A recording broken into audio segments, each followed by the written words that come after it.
नमस्कार, मैं हूं शशि। आइए झारखंड के टॉप 25 प्रमुख खबर जानते हैं। सरना धर्म कोड की मांग पर धरना से पहले कांग्रेस ने कहा केंद्र सरकार आदिवासी विरोधी। सरना धर्म कोड की मांग पर राजभवन के समक्ष आंदोलन से एक दिन पहले शनिवार को कांग्रेस पार्टी ने इसी मुद्दे पर प्रेस कॉन्फ्रेंस को संबोधित किया।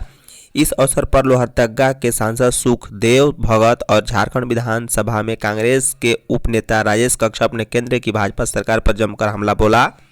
सांसद सुखदेव भगत ने कहा है कि सरकार पशुओं की गणना करती है, बाघ की गणना करती है, लेकिन केंद्र सरकार आदिवासियों को धार्मिक आधार पर पहचान नहीं देना चाहती।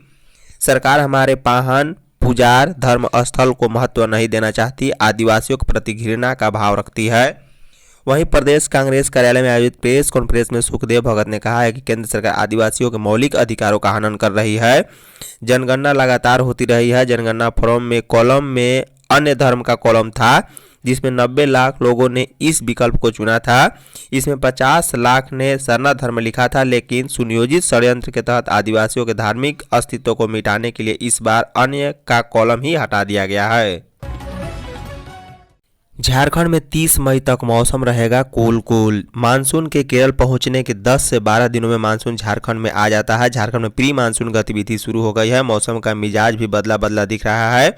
मौसम विज्ञान केंद्र ने झारखंड में 3 से 5 जून के बीच मानसून आने के संकेत दे दिए हैं। राज्य में इसका प्रवेश कोल्हान और संताल के रास्ते हो सकता है। सब कुछ अनुकूल रहा तो यह 15 जून तक पूरे झारखंड में कवर कर लेता है। बता दें, मौसम विज्ञान केंद्र का पूर्वानुमान है कि 30 मई तक झारखंड के अलग अलग हिस्सों में बारिश हो सकती है। कहीं कहीं गर्जन के साथ वज्रपात भी हो सकता है। इस दौरान कुछ जगह पर हवा की गति 30 से 40 किलोमीटर प्रति घंटा हो सकती है।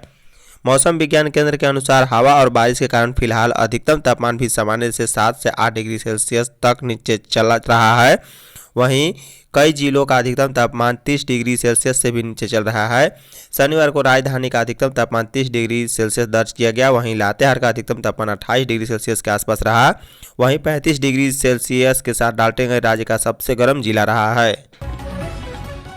नीति आयोग की बैठक में सीएम हेमंत बोले केंद्र का सहयोग जरूरी। प्रधानमंत्री नरेंद्र मोदी की अध्यक्षता में आयोजित इस बैठक में झारखंड के मुख्यमंत्री हेमंत सोरेन ने हिस्सा लिया और राज्य के विकास से जुड़ी प्रमुख मुद्दों पर चर्चा की। मुख्यमंत्री हेमंत सोरेन ने नीति आयोग से आग्रह किया है कि झारखंड की भौगोलिक और सामाजिक संरचना को ध्यान में रखते हुए राज्य के विकास योजनाओं में लचीलापन और अनुकूलता लाई जाए। बैठक में मुख्य उद्देश्य राज्यों और केंद्र के बीच समन्वय बढ़ाना, विकास योजनाओं की समीक्षा करना और राष्ट्रीय प्राथमिकताओं पर सहमति बनना है। बता दें, मुख्यमंत्री हेमंत सोरेन ने कहा है कि राज्य में आदिवासी और पिछड़े इलाके के विकास के लिए केंद्र से विशेष सहयोग की आवश्यकता है। उन्होंने शिक्षा, स्वास्थ्य, सिंचाई, कृषि और रोजगार सृजन जैसे क्षेत्रों में केंद्र की योजनाओं के बेहतर क्रियान्वयन और राज्य को अधिक वित्तीय सहायता दिए जाने की भी मांग की है।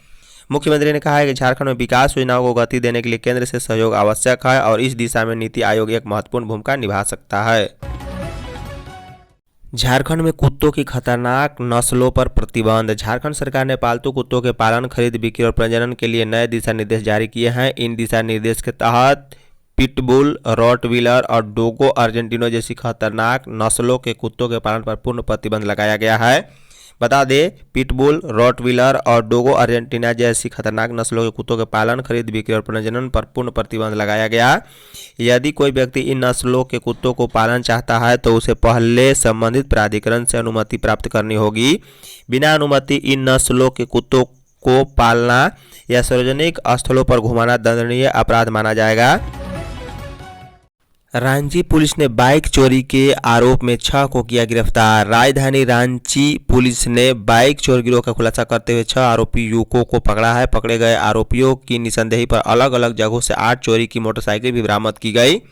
मामले में रातू थानेदार इंस्पेक्टर राम नारायण सिंह को सूचना मिली थी कि जेल से छूटने के बाद जियाउल अंसारी फिर से अपने पुराने धंधे में जुट गया है। वह अपने कुछ साथियों के साथ मिलकर जहां तहां से 2 पहिया वाहन टपा लेता है। इन चोरी की गाड़ियों को वह औने पौने दाम में ग्रामीण इलाकों में बेच देता है। जानकारी मिलने पर थानेदार ने अपनी टीम के साथ जियाउल अंसारी के घर पर रेड मारी। उसके घर से पुलिस को एक चोरी की बाइक भी मिली है। पुलिस ने अंसारी को गिरफ्तार कर बाइक को जब्त कर लिया है। इसके बाद जियाउल अंसारी की निशानदेही पर सजीबुल अंसारी के घर पर पुलिस ने रेड मारी और उनके घर से बिना कागजात का 3 मोटरसाइकिल भी बरामद किया गया। वहीं सजीबुल अंसारी और इमरान अंसारी की निशानदेही पर कलीम अंसारी के घर से भी बरामद किया गया और पल्सर एवं एक बजाज डिस्कवर बाइक भी बरामद की गई है। डीजीपी ने लातेहार में घायल जवान का जाना हालचाल। लातेहार में पुलिस और नक्सलियों के बीच मुठभेड़ में घायल पुलिस जवान अवध सिंह के स्वास्थ्य की जानकारी लेने झारखंड के डीजीपी अनुराग गुप्ता शनिवार को राज हॉस्पिटल पहुंचे। डीजीपी ने घायल जवान का हाल जाना, घायल जवान के स्वास्थ्य की जानकारी ली। लातेहार में पुलिस नक्सलियों के बीच मुठभेड़ में 10 लाख के इनामी पप्पू लोहरा और प्रभात गांजू को मार गिराया गया है। लातेहार पुलिस के सैट टीम के द्वारा कार्रवाई की गई। डीजीपी ने कहा है कि पप्पू लोहरा के मारे जाने से इलाके में अब उग्रवादी मूवमेंट पर रोक लगेगी। कई आगजनी, उग्रवादी घटना और हत्या जैसे मामले में पप्पू वांछित था। बता दें कि लातेहार में शनिवार को पुलिस और जेजेएमपी उग्रवादी संगठन के बीच भीषण मुठभेड़ हुई थी। मुठभेड़ में 10 लाख का इनामी नक्सली सह सुप्रीमो पप्पू लोहरा मारा गया है। इसके अलावा एक अन्य उग्रवादी को भी पुलिस ने ढेर कर दिया है। नीति आयोग की बैठक में झारखंड का बकाया मुद्दा उठाया। मुख्यमंत्री हेमंत सोरेन ने एक बार फिर खनन कंपनियों पर झारखंड का बकाया 1,40,435 करोड़ रुपये यथाशीघ्र मुहैया कराने की मांग नीति आयोग की बैठक में उठाई है। नई दिल्ली के भारत मंडपम में शनिवार को प्रधानमंत्री नरेंद्र मोदी की अध्यक्षता में हुई नीति आयोग की 10वीं शासी परिषद की बैठक में हेमंत सोरेन ने कहा, झारखंड में खनिज और कोयले के साथ साथ अन्य क्रिटिकल खनिजों की बहुतायत है। इनके खनन में प्रदूषण और विस्थापन बड़ा कारक है। खनन कंपनियों द्वारा ली गई वन भूमि जो non payment of land compensation में आती है, उनका 1,40,435 करोड़ रुपए बकाया है, जिसको जल्द दिया जाए ताकि राज्य के विकास को गति मिल सके। हेमंत सोरेन ने कहा है कि सीवीए एक्ट कोल बेयरिंग में संशोधन कर खनन के बाद कंपनियों को भूमि राज्य सरकार को वापस देने का प्रावधान किया जाए और अनाधिकृत खनन के लिए कंपनियों की जवाबदेही तय हो। लातेहार में जेजेएमपी सरगना पप्पू लोहरा समेत 2 उग्रवादी ढेर। लातेहार जिले के इच्छाबार जंगल में सुरक्षा बलों और उग्रवादियों के बीच शनिवार की सुबह भीषण मुठभेड़ में झारखंड जनमुक्ति परिषद जेजेएमपी के सुप्रीमो पप्पू लोहरा समेत 2 उग्रवादी मारे गए हैं। पप्पू लोहरा 10 लाख का इनामी उग्रवादी था। मारा गया दूसरा उग्रवादी प्रभात गांजू भी 5 लाख का इनामी था। बता दें, आशीष कुमार नामक तीसरा उग्रवादी पुलिस की गोली लगने से घायल है। पप्पू लोहरा पर विभिन्न थानों में हत्या, लूट, आगजनी समेत 98 नामजद प्राथमिकी दर्ज है। वहीं प्रभात गांजू पर भी 15 केस दर्ज है। मुठभेड़ के दौरान पुलिस का एक जवान अवध सिंह भी घायल हो गए हैं, जिन्हें लातेहार सदर अस्पताल में प्राथमिक उपचार के बाद एयरलिफ्ट कर रांची लाया गया। यहां खतरे से बाहर है। सूत्रों के अनुसार पुलिस को गुप्त सूचना मिली थी कि पप्पू लोहरा अपने साथी उग्रवादी के साथ इच्छाबार जंगल में किसी बड़ी वारदात को अंजाम देने की साजिश में चल रहा है। इसके बाद एसपी लातेहार कुमार गौरव ने एक टीम जंगल की ओर रवाना किया। मानसून 8 दिन पहले केरल पहुंचा। मानसून ने तय समय से 8 दिन पहले ही शनिवार को केरल में दस्तक दे दी है। राज्य के कई हिस्सों में झमाझम बारिश हो रही है।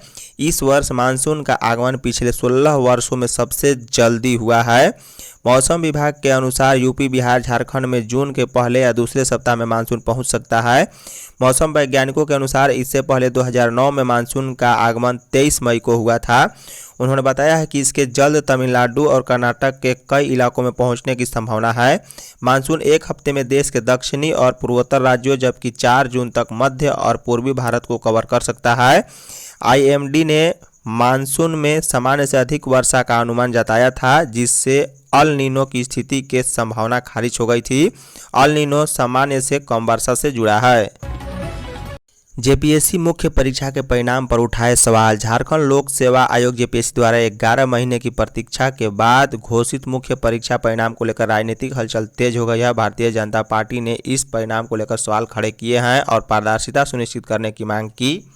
भाजपा के प्रदेश प्रवक्ता प्रतुल शाहदेव ने शुक्रवार को प्रदेश मुख्यालय में आयोजित प्रेस वार्ता में कहा है कि जेपीएससी द्वारा जारी किए गए परिणाम में आरक्षण श्रेणियों का कोई स्पष्ट उल्लेख नहीं किया गया, जिससे परिणाम की पारदर्शिता पर प्रश्न खड़े हो रहे हैं। उन्होंने कहा है कि आवश्यक था कि आयोग श्रेणीवार परिणाम जारी करता ताकि अभ्यर्थियों को उनकी स्थिति स्पष्ट रूप से पता चलती। प्रतुल ने कहा, जेपीएससी का यह परिणाम किसी लॉटरी के परिणाम जैसा प्रतीत हो रहा है, जिससे यह पता नहीं चल पा रहा है कि आरक्षित वर्गों को निर्धारित कोटा मिला या नहीं और क्या सभी श्रेणी के 2.5 गुना से अधिक अभ्यर्थियों को साक्षात्कार के लिए बुलाया गया है। हमारी ही नीति पर लौटी हेमंत सरकार। रघुवर दास। राज्य के पूर्व मुख्यमंत्री और भाजपा के वरिष्ठ नेता रघुवर दास ने शनिवार को जमशेदपुर स्थित आवासीय कार्यालय में प्रेस वार्ता कर झारखंड सरकार पर निशाना साधा।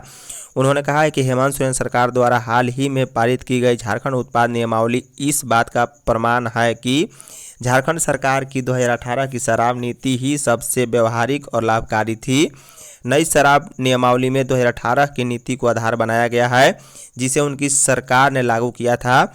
इससे यह साफ है कि हमारी बनाई गई नीतियां ही राजस्व बढ़ाने के साथ साथ राज्य की जिम्मेदारी छवि को मजबूत करने में सफल थी।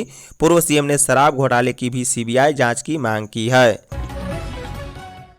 देवघर में श्रद्धालुओं की सेवा करना मेरी जिम्मेदारी। मंत्री। बाबा नगरी से मेरा रिश्ता बहुत गहरा है। यह सिर्फ धरती नहीं, मेरे जीवन की आत्मा है। यही मेरा जन्म हुआ, यही मेरा बचपन बीता और यही बाबा के भक्तों की सेवा करते करते मैंने जीवन की सीख पाई। आज जब आप सबके आशीर्वाद और बाबा बैद्यनाथ की कृपा से मुझे झारखंड सरकार में स्वास्थ्य मंत्री बनने का अवसर मिला है, तो यह सिर्फ एक पद नहीं बल्कि सेवा का माध्यम है। देवघर में एक निजी कार्यक्रम में पहुंचे स्वास्थ्य मंत्री इरफान अंसारी ने उक्त बातें कही है। मंत्री ने कहा है कि श्रावणी मेला में बाबा के दरवाजा आने वाले हर श्रद्धालु का इलाज पूरी तरह मुफ्त होगा। यह यात्री की सेहत, सुविधा और सुरक्षा मेरी व्यक्तिगत जिम्मेदारी है। पूरे स्वास्थ्य विभाग को अलर्ट पर रखा गया है। एक एक श्रद्धालु की सेवा में हम एक पैर पर खड़े रहेंगे। बाबा का बुलावा जब आता है तो सेवा अपने आप समर्पण बन जाती है। बाबा का आशीर्वाद मिला है, अब हर श्रद्धालु की सेवा मेरा धर्म है। आपका विश्वास और आशीर्वाद ही मेरी ताकत है।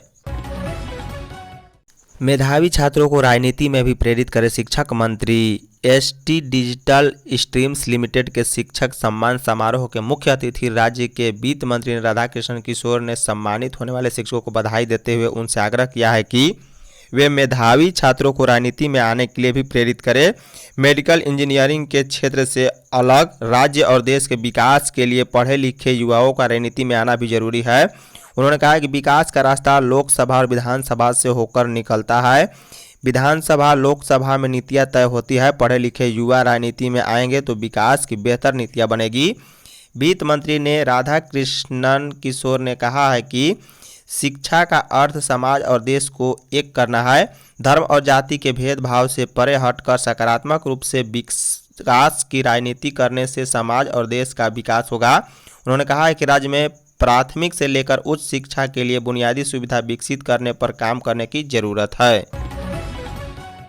उत्कृष्ट विद्यालयों में मेरिट के आधार पर होगा नामांकन। झारखंड के उत्कृष्ट विद्यालयों में मेरिट के आधार पर 11वीं में नामांकन होगा। झारखंड शिक्षा परियोजना परिषद ने 10वीं पास छात्र छात्राओं के नामांकन का निर्देश दिया है। सीबीएसई और आईसीएसई बोर्ड का रिजल्ट आ चुका है। अब झारखंड एकेडमिक काउंसिल बोर्ड का रिजल्ट आना है। ऐसे में उत्कृष्ट स्कूलों में पूर्व से 10वीं में पढ़ रहे छात्र छात्राओं का नामांकन कराने का निर्देश दिया गया। इसमें प्रवेश परीक्षा की मेधा सूची के आधार पर नामांकन होगा। आरक्षण रोस्टर का पालन किया जाएगा। वहीं सीटें खाली रह जाती है तो जैक, सीबीएसई, आईसीएसई बोर्ड के छात्र छात्राओं के मेरिट के आधार पर उसे भरा जाएगा।